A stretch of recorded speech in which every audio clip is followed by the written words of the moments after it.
অবশেষে কিন্তু মহার্ঘ ভাতা বাতিলের যে সিদ্ধান্ত নিয়েছিল অন্তর্বর্তীকালীন সরকার, সেখান থেকে কিন্তু পিছু হটেছে। অর্থাৎ অন্তর্বর্তীকালীন সরকার মহার্ঘ ভাতা দেওয়ার যে সিদ্ধান্ত গ্রহণ করেছে সেটা কিন্তু অত্যন্ত গুরুত্বপূর্ণ এবং ইতিবাচক।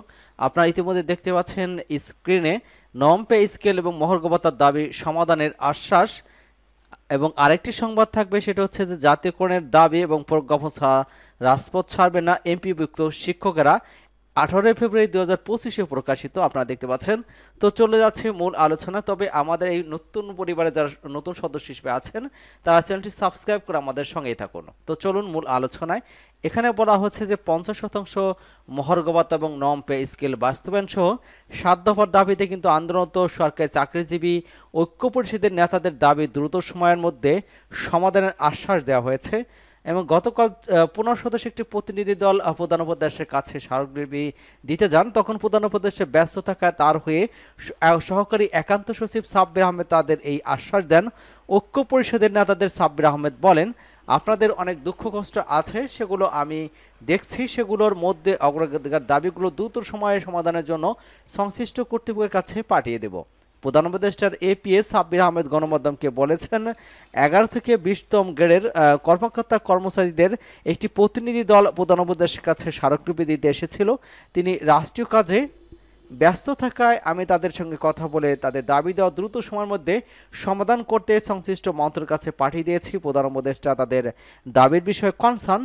আশা করছি দ্রুত সময়ের মধ্যে এই বিষয়টি সমাধান হবে।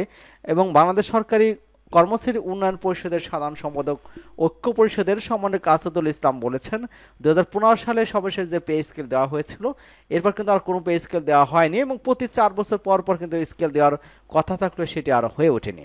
এবং আরেকটি সংবাদ এখানে আছে, যেটা হচ্ছে জাতীয়করণের দাবি কিন্তু প্রজ্ঞাপন ছাড়া রাজপথ ছাড়বে না বিভক্ত শিক্ষকেরা। সংগঠনের সদস্য সচিব দেলাওয়ার হোসেন আজিজি দৈনিক শিক্ষা .com-কে বলেছেন, আমরা আশ্বাসে বিশ্বাসী না, আন্দোলনস্থল এসে ঘোষণা দিতে হবে আমাদের দাবি মেনে নেওয়া হয়েছে, অন্যথায় শিক্ষকরা পরিবার পরিজন নিয়ে অবস্থান কর্মসূচি পালন করবে। আপনারা দেখতে পাচ্ছেন এখানে কিন্তু শিক্ষকরা আন্দোলন চালিয়ে যাচ্ছেন। এখানে বলা হচ্ছে যে এমপিভুক্ত শিক্ষা প্রতিষ্ঠানের সরকারি দাবিতে 7ম দিনে জাতীয় প্রেস ক্লাবের সামনে অবস্থান কর্মসূচি পালন শেষে সচিবালয় অভিমুখে পদযাত্রা করেছেন শিক্ষক কর্মচারীরা। তারা বলেছেন, সরকারি নিয়মে বাড়ি ভাড়া, মেডিকেল ভাতা, শতভাগ উৎসব ভাতা এবং এমপিভুক্ত শিক্ষা জাতীয়করণের প্রজ্ঞাপন জারি করতে হবে। প্রজ্ঞাপন ছাড়া শিক্ষক কর্মচারীরা ঘরে ফিরবেন না। মঙ্গলবার দুপুরে জাতীয় প্রেস ক্লাবের সামনে থেকে তারা পদযাত্রা শুরু করেন। পরে কর্মসূচি চালিয়ে যাওয়ার ঘোষণা দেন শিক্ষকেরা। এর আগে তারা আল-নুসরাল থেকে সরকারি পক্ষ থেকে আশ্বাস দিতে হবে বলে জানান। এবং তার আগে কিন্তু গতকাল সোমবার সচিবালয়ের শিক্ষক প্রতিনিধিদের সঙ্গে কথা বলে আশ্বাস দেন শিক্ষা মন্ত্রণালয়ের অতিরিক্ত সচিব হুমায়ুন কবির।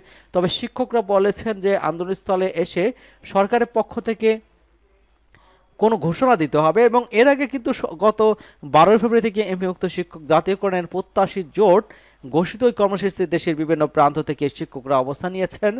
সংগঠনের সদস্য সচিব দেলোয়ার হোসেন আজিজি দৈনিক শিক্ষা .com-কে বলেছেন, আমরা আশ্বাসে বিশ্বাসীন, আন্দোলন চলছে, ঘোষণা দিতে হবে আমাদের দাবি মেনে নেওয়া হয়েছে, অন্যথায় কিন্তু শিক্ষক পরিবার পরিজন নিয়ে অবস্থান কর্মসূচি পালন করবে। সংগঠনটির যোগ্য সদস্য সচিব আবুল বাশার দৈনিক শিক্ষা .com-কে বলেছেন, আমরা আশা করি সরকার আমাদের যৌক্তিক দাবি মেনে নেবে, অন্যথায় কিন্তু কর্মবিরতি সহ আরও কঠোর কর্মসূচি ঘোষণা করা হতে পারে। শিক্ষকরা বলেছেন, সরকারের পক্ষ থেকে দাবি মেনে নেওয়ার সুস্পষ্ট ঘোষণা ছাড়া প্রেস ক্লাব ছেড়ে যাবেন না। তারা সরকারকে দাবি মেনে নেওয়ার আহ্বান জানান। একই সঙ্গে সব এমপিভুক্ত শিক্ষক কর্মচারীকে প্রেস ক্লাবের কর্মসূচি যোগ দেওয়ার আহ্বান জানান তারা। সবাইকে ধন্যবাদ জানাচ্ছি। আপনারা আসলে বুঝতে পারছেন, আমাদের চ্যানেলকে যারা এখনো সাবস্ক্রাইব করেননি, চ্যানেলটি সাবস্ক্রাইব করে আমাদের সাথেই থাকুন।